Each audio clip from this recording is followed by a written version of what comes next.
Today's episode challenges a basic assumption that nature is free until it's gone. Across the Indo-Pacific, functioning ecosystems underpin water security, productivity, resilience, and even national stability. But until recently, nature's value hasn't shown up in the boardroom, on a balance sheet, or in procurement planning. Well, that's changing. Our guest is Dr. Tony O'Grady, a senior principal research scientist with CSIRO's Land and Water Division in Hobart. His work in natural capital accounting is helping governments and industries transform ecosystems into strategic inputs, making it possible to measure, monitor and manage nature like we do with all other forms of capital. In this episode, we explore how leaders across sectors from agribusiness to defence can better value nature, reduce risk and unlock competitive advantage by treating ecosystems not just as scenery, but as infrastructure.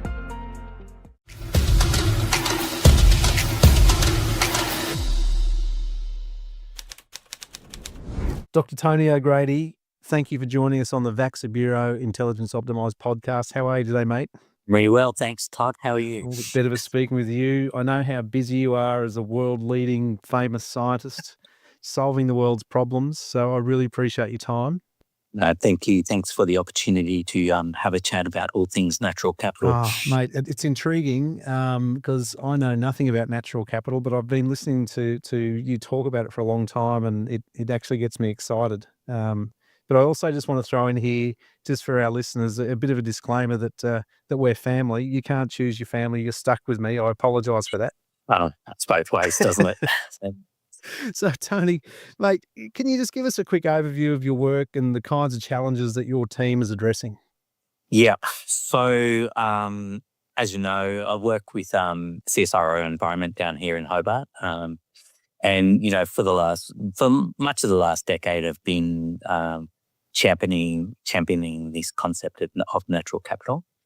And, you know, we hear a lot about climate change and nature loss and, you know, natural capital is really just a concept that we're using to start to integrate across a whole range of fields around climate, nature, etc., and help people understand the types of consequences that's going to have, not just for society more broadly, but for organisations in particular. So you must have heard, you know, the big stats out there. You know, we're living through the world's 6th major extinction event, and or you know, the climate's likely to change into the future and things like that. And it's actually, they're quite big, hairy topics that people struggle to get their heads around with. And so, a lot of what we do here in CSIRO is actually try to cut through a lot of that confusion and really get to the heart of what the problem is here. And in many ways, it's what we're doing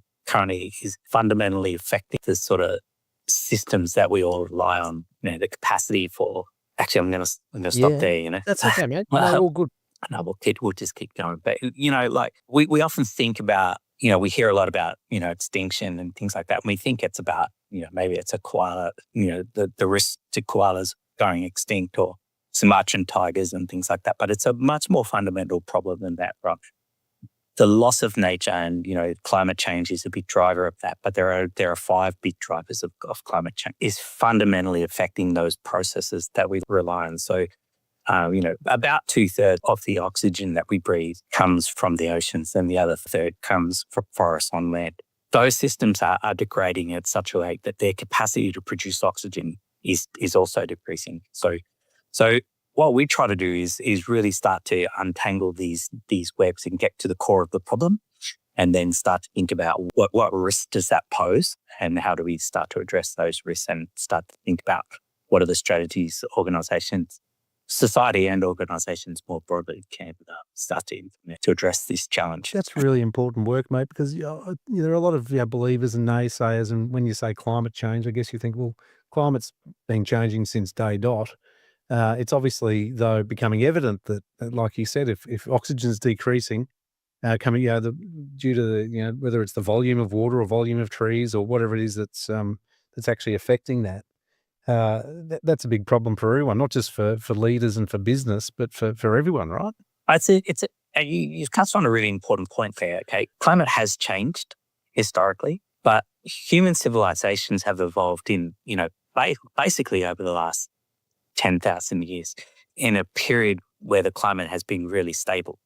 And so we've developed our cities and our agricultural and all our manufacturing capabilities in a period of history, geological history, that has been incredibly stable.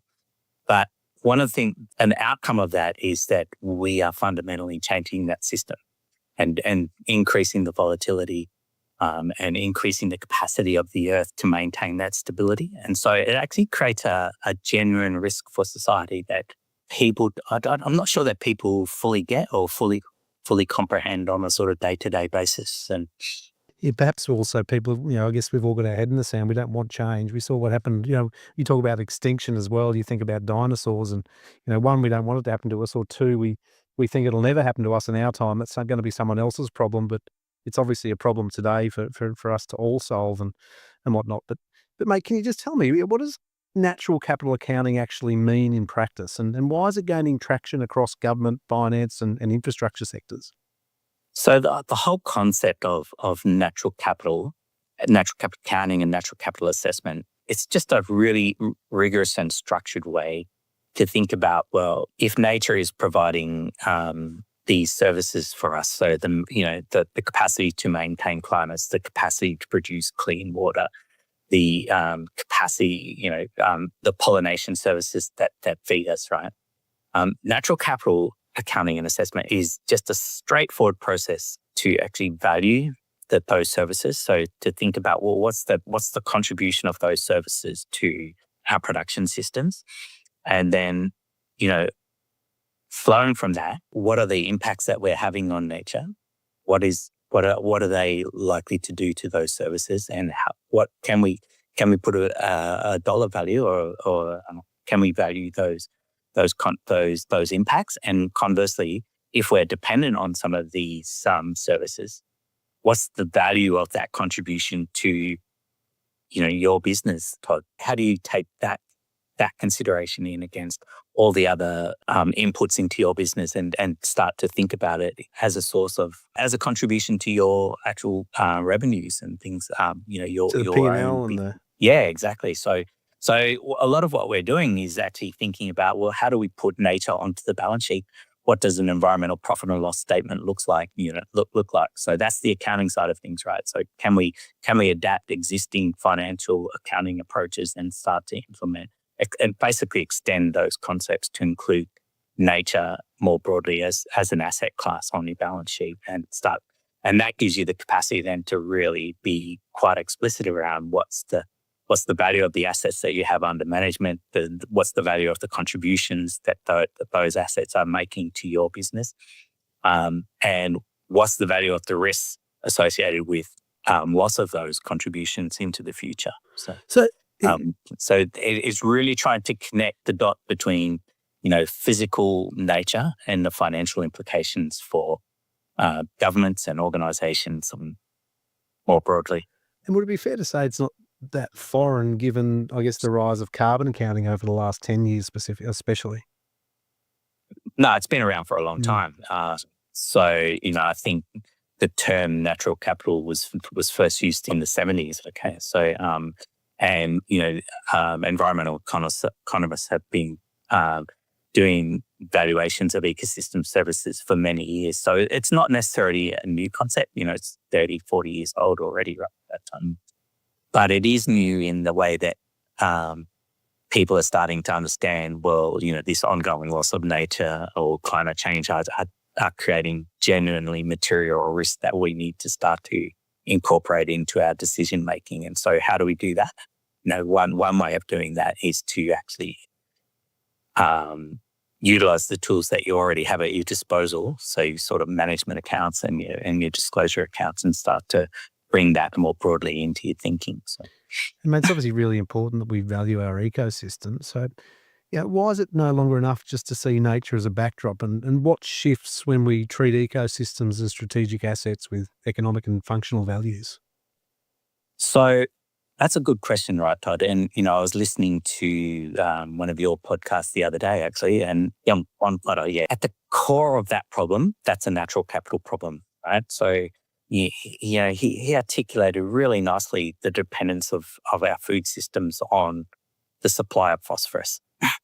And, if you think about it like that, right, natural capital is embedded in all of our supply chains everywhere, and so, once you start to understand the value that nature is making, then and particularly understand the risks that are associated with losing those contributions in terms, and those risks can be articulated in terms of the sorts of things that businesses are well aware of, cost of capital, impacts on revenue streams, impacts on costs, right? You start to get a really clear understanding of your dependencies and impacts on nature and what they mean for the longer term sustainability of your business. So it's more than just, this isn't, I often hear people talk about it as being, we need to do conservation and we do, they're a really important part of solutions. But, the core of what's going on globally at the moment, particularly around climate disclosures and nature disclosures, is really understanding how these risks are going to impact on asset valuations and the long-term sustainability of the organisations that are managing it, that are within our economy. So. And mate, risk management's obviously a very important part of not only organisations like John Cotter's Northwest Phosphate, and it's not all just to do with miners or anything as such, but for leaders in business or government, how does this approach help unify environmental health with economic performance and risk management? Well, I mean, effectively, right, at the moment, we're not considering any of these risks. Okay. And so there's a blind spot in the way that we're doing risk management at the moment, because we're not seeing the loss of nature as a material risk to a business. So by starting to use the tools and resources that organizations already have and starting to make those inputs and the value of those inputs way more visible, you can start to really assess how material this is to your longer term sustainability. And so that becomes important, right? Because, even under existing accounting standards and things like that, organizations have an obligation to report to their shareholders, stakeholders, etc., issues that are of material importance to the ongoing future of these businesses. And historically, that's all been focused on financial materiality.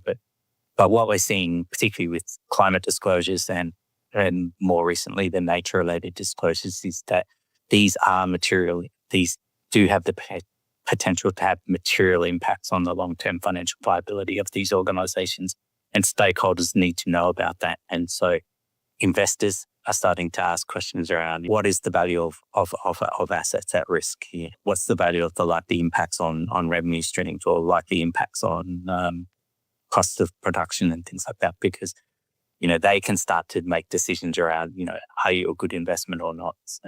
So it's more than a conservation argument. It's real term. How do we shift the economy to a more sustainable footing and, using the tools that drive the economy at the moment as it is.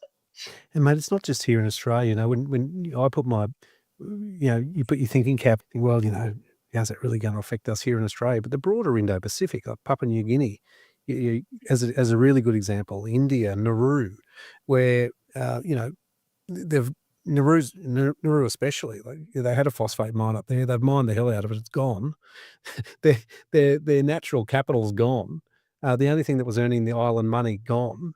So the value of those assets, the wharf, so everything that was digging stuff out of the ground, there's nothing left there from a commercial point of view for the shareholders either. But let alone the people living there who are earning a living out of a mine such as that. It's crazy. I'd never really thought about it, but you've really shed a light on that. Yeah, I mean, these are real. Like, they're not esoteric risks. Yeah, they're real, and as you pointed out, right? They're existing precedents, and they can have genuine impacts on not just the organisations that are not just organisations, but society more broadly. Right? And the East Timor example is a really good one. Mm-hmm. So. And, we all have an obligation to manage. Actually, it's a really good point, right? So what you're saying is, there's a recognition that nature's a finite resource, and we know we've known for a long time that we're exceeding the planet's capacity to supply the resources that we rely on. So there can only be one outcome of that, and that's a major shock, right? So we need to shift the dial, and we need to actually think about how we're going to manage these sort of constraints on what have historically been free and limitless resources into the future, and because that will have genuine economic impacts and impacts on not just individual organisations but on the global economy more broadly. And mate, there must be plenty of data around supporting, I guess, these insights. So what's actually being measured and how's the information being used by decision makers? I mean, especially when you talk about shareholders and investors into large organisations who want to see a return on their investment. I think this is one of the great challenges at the moment, because there's a perception out there that this isn't, nature is an incredibly complex thing to measure.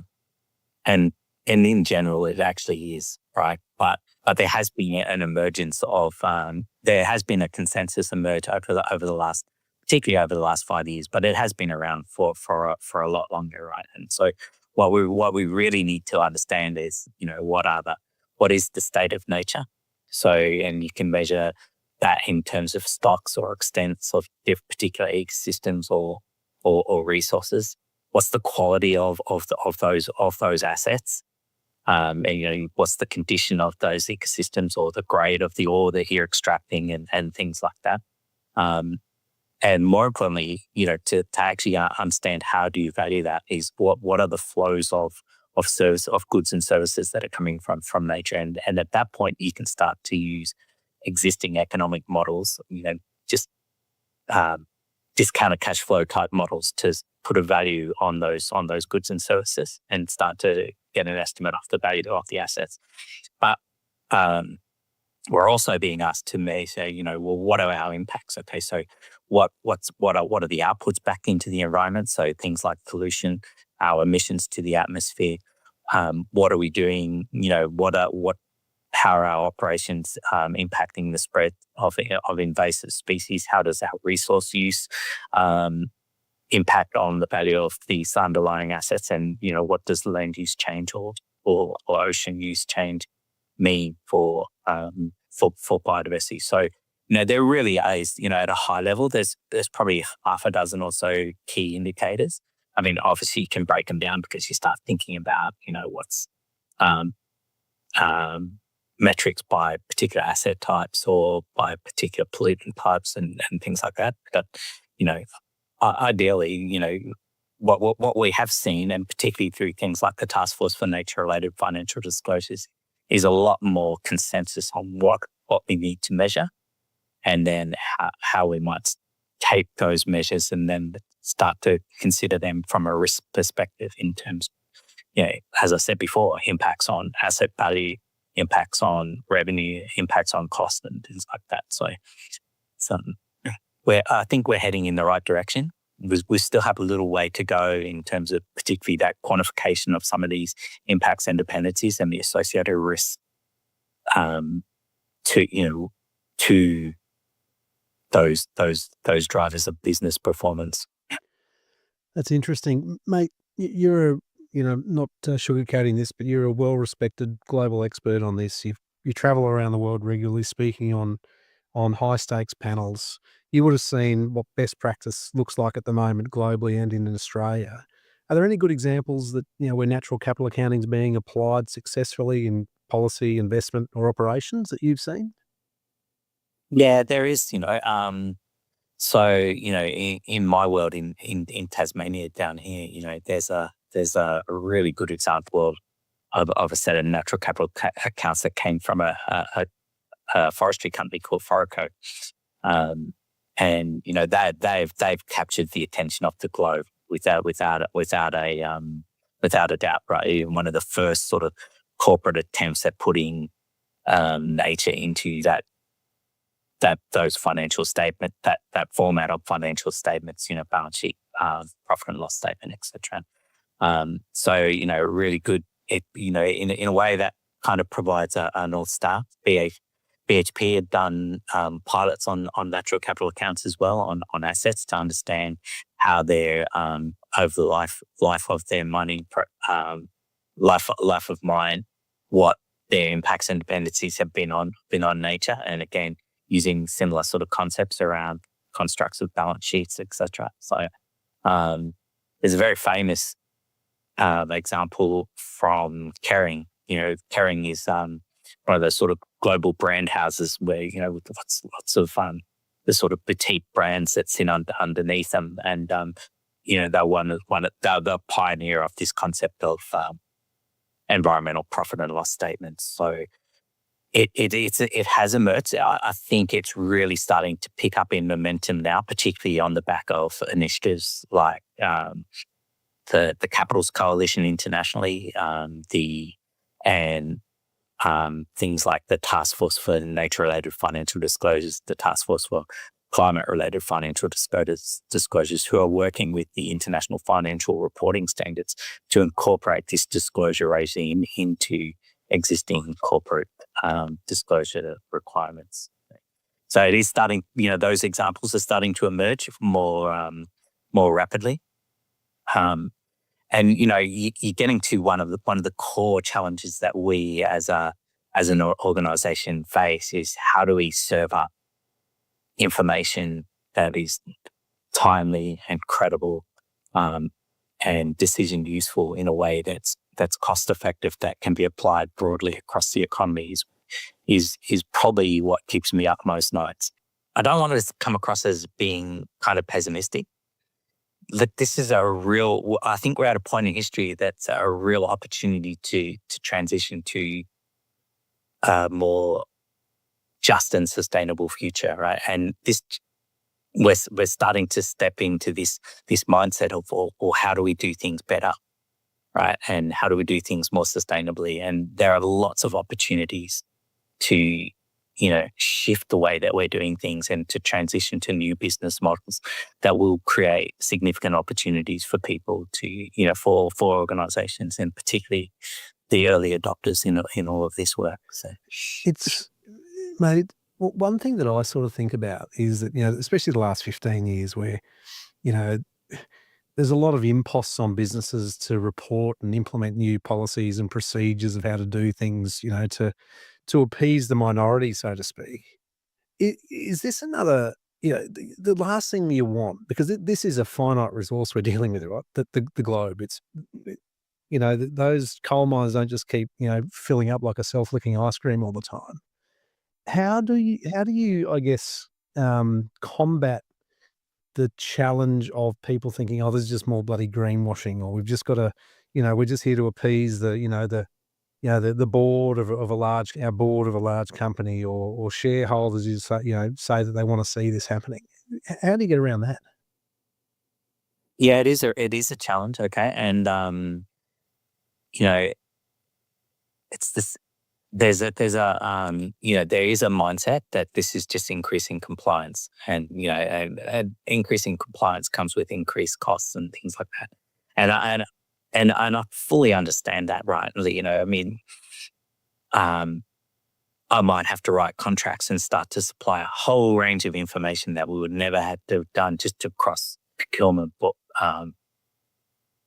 procurement hurdles. So it can be, I can understand why people think this is a compliance problem, but I think you're missing the point.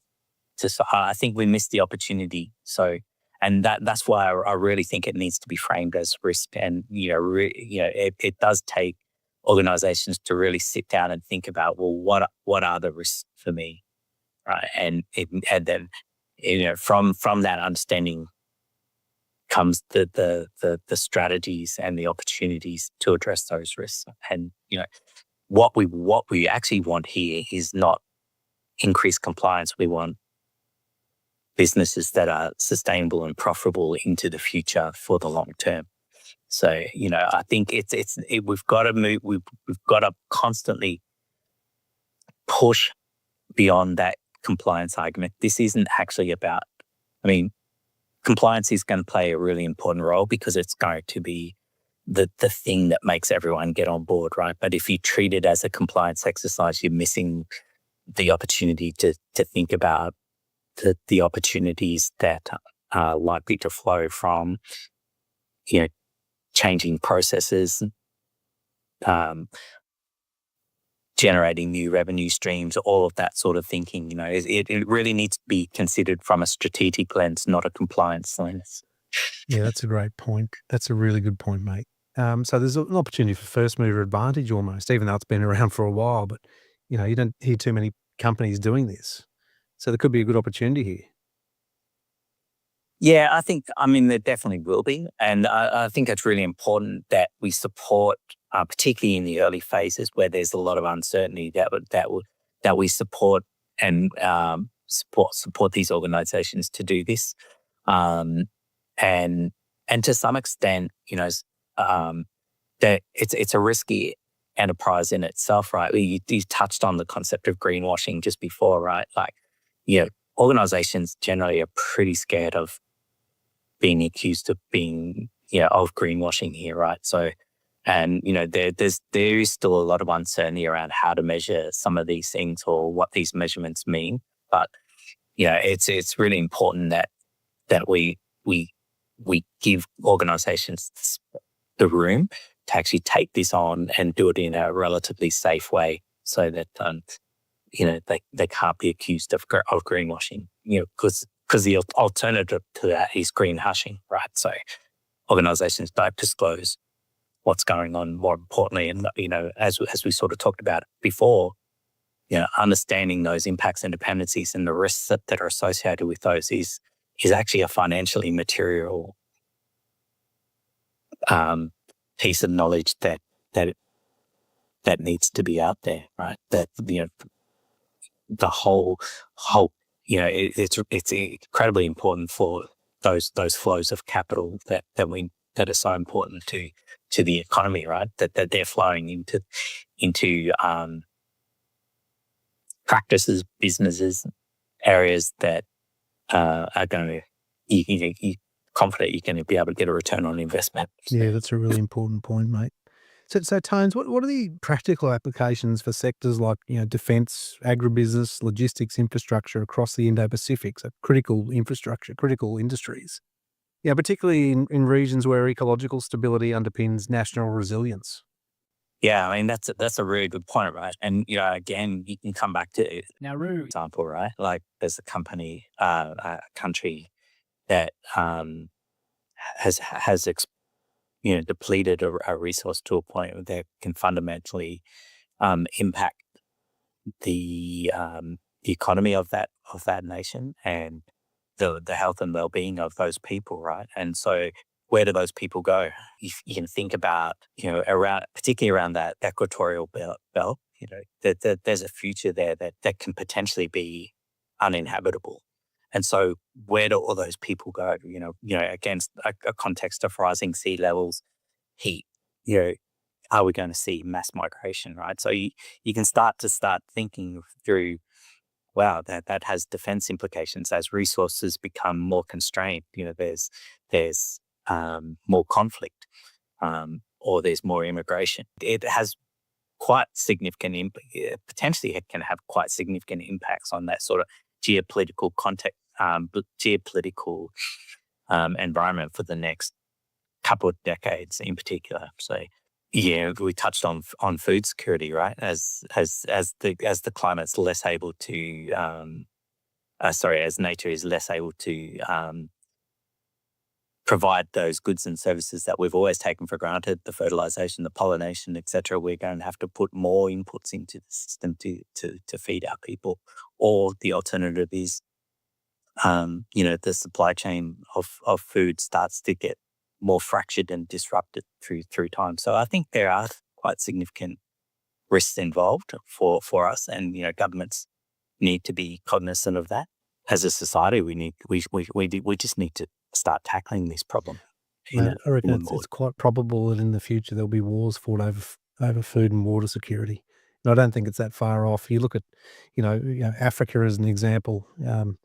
Constant drought. Japan, for the first time in God knows how long, are now having to have rice auctions because they've run out of rice. China's in the same Yeah. boat. 40% of the country's in drought. What happens when you can't feed 1.2 billion people? There's uprising.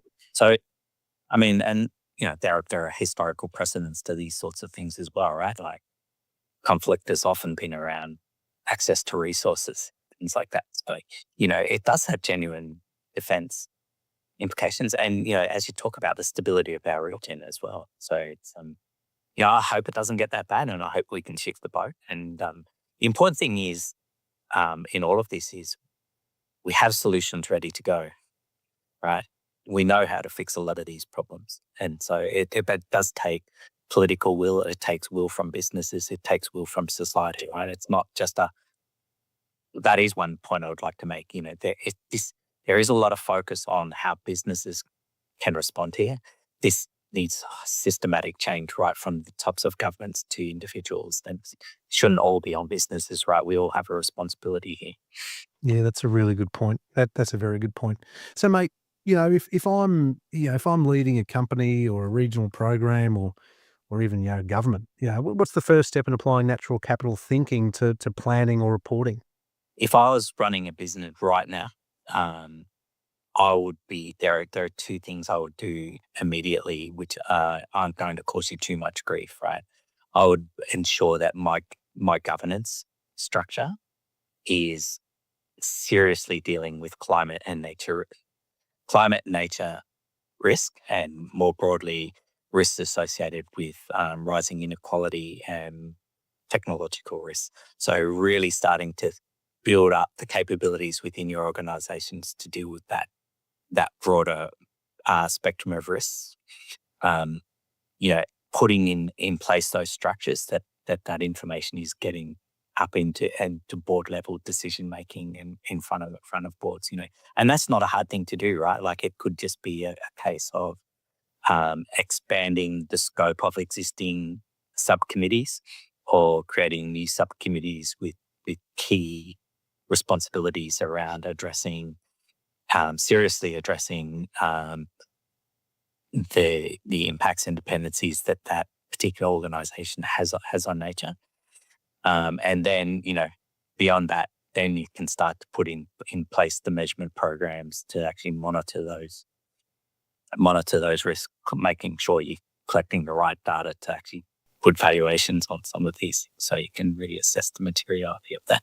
So if you look at the disclosure regime that's coming through, and most Australian, a lot of Australians are already signed on to the climate related disclosures.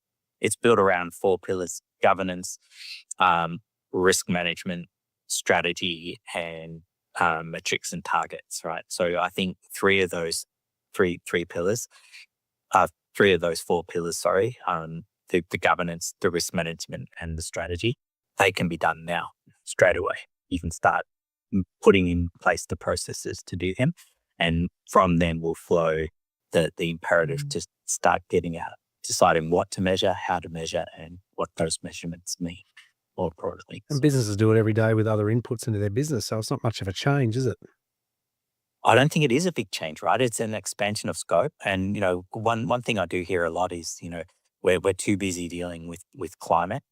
And I'm like, well, there's climate's part of nature, right? It's not separate.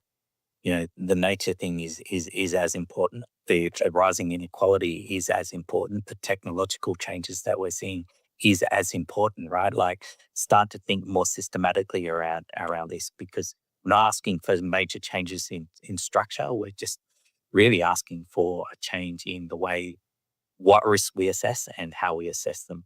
And I guess that's what boards. It's not a changing process at all, right? Like as you said, organizations are already doing this with health and safety, with all sorts of things, right? So Yeah, and that's sort of the way boards should be thinking, right? Not what's now, what's next, but what's after that. And especially if you're talking about patient capital with large programs that, people generally think, consume nature. And again, as you said earlier, this isn't all just about, mining companies or infrastructure companies. It's about every business that, potentially could use this to their advantage. and the system is setting itself up for every business to be engaged, right? There will be broad uptake of this type of thinking. Probably in the next decade. I'm hoping most of this is mainstreamed within 5 years. But there is a lot of momentum right now, and it is really kicking on. So it is a present issue for, as you say, boards to start thinking about and dealing with. Yeah, and mate, because that was one thing I was going to ask. What's the next 5 to 10 years look like? And I think you've hit that on the head there. But I guess what do businesses need to do to become, I guess, nature capital ready? Um, well, as I said, I think start to think about, well, what are those risks that you're exposed to? What start to think about how do you assess the materiality of those risks to your organization, and then you can start to think about what sort of strategies or transitions that you need to put in place. But I think the first step there is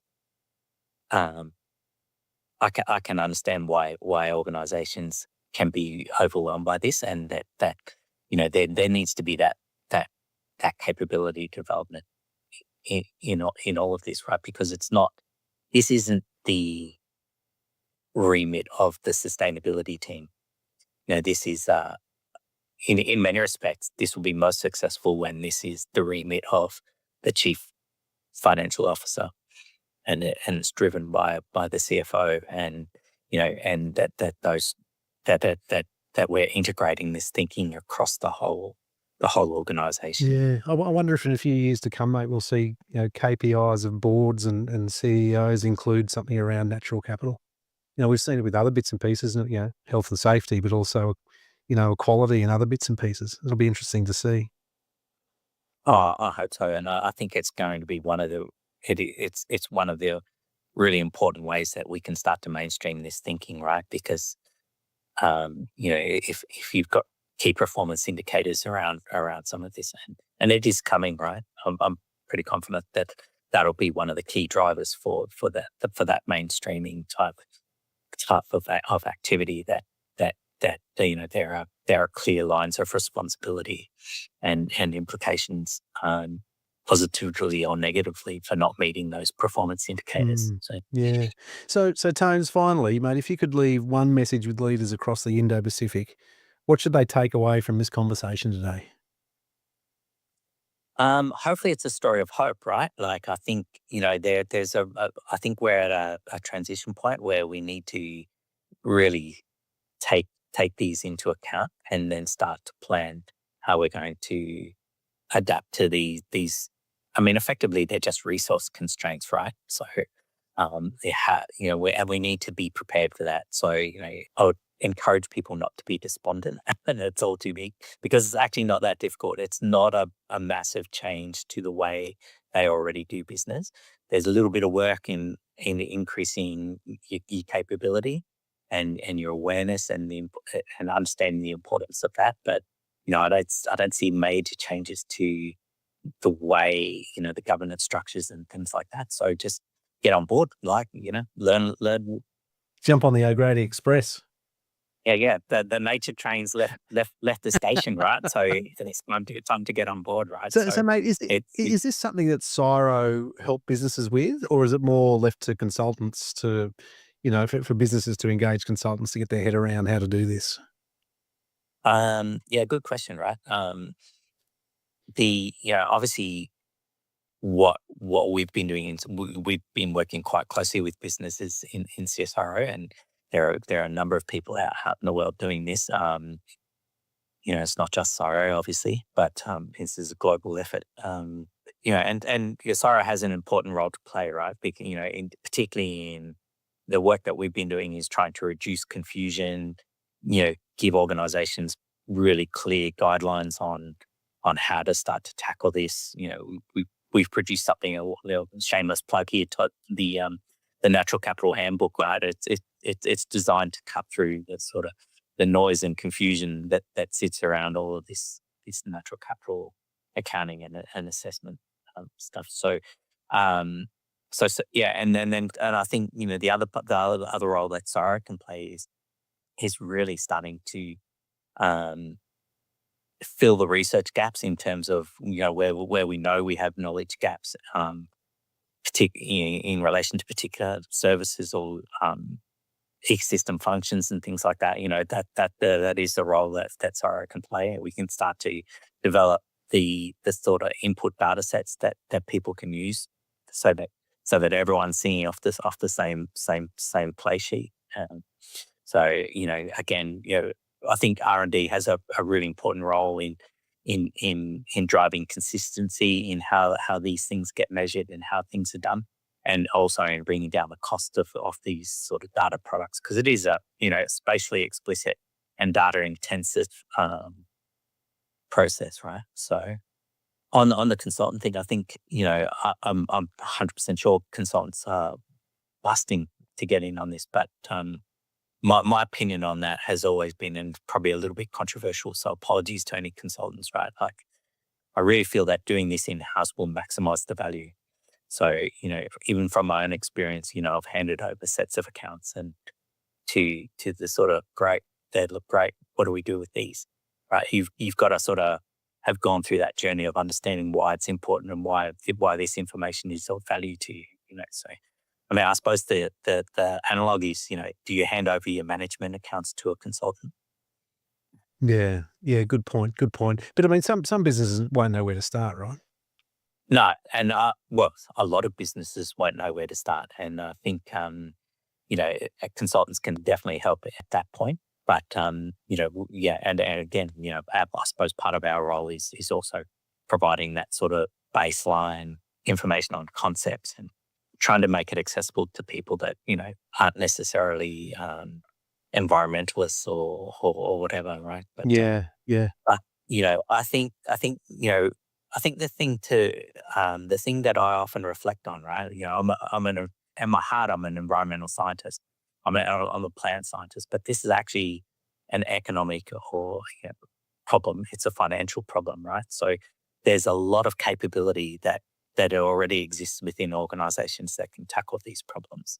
It's just a broader set of considerations. So we need to get people working together to actually cross these language barriers and make sure that people can actually understand. So, mate, you've hit some wonderful points there, mate. Hey, Tones, I really appreciate your time today, buddy. It has been really insightful for me. I've learned a lot, and hopefully the 3.5 listeners that we get every week have learned a lot as well. But mate, I'd love to catch up with you again in the near future to keep talking about this important matter. Yeah, thanks heaps, Todd. Thanks for the opportunity, and mate, I always love catching up with you. So it's hopefully that was helpful.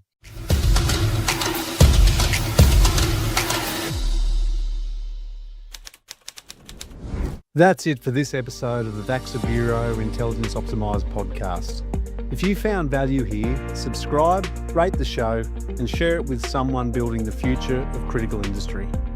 The path of leadership may be solitary, but the future of leadership is coactive intelligence. Be ready for today, be prepared for tomorrow.